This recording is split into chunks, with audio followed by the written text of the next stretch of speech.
Hi అండి.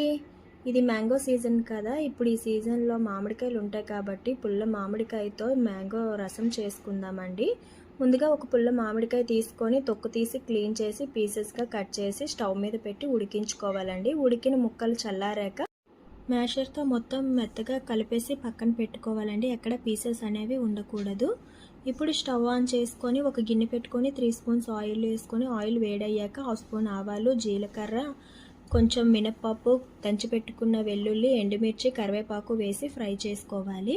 ఇప్పుడు పోపంతా fry అయ్యాక ముందుగా ఉడికించి పెట్టుకున్న మామిడికాయ రసం వేసి కలుపుకోవాలి. వాటర్ సరిపడినంత మీ పులుపు చూసుకొని యాడ్ చేసుకోండి. ఇప్పుడు అందులో టేస్ట్కి తగినంత సాల్టు, కొంచెం పసుపు, కారం మీ స్పైసీనెస్కి తగినట్టుగా వేసుకొని మరిగించుకోవాలండి. ఇప్పుడు మరిగిన రసంలో కట్ చేసి పెట్టుకున్న కొత్తిమీర, కొంచెం బెల్లం వేసి మరిగించి స్టవ్ ఆఫ్ చేసుకుంటే అంతేనండి, వేడి వేడి మామిడికాయ రసం రెడీ అయిపోయింది. ప్లీజ్ సబ్స్క్రైబ్ చేసుకోండి.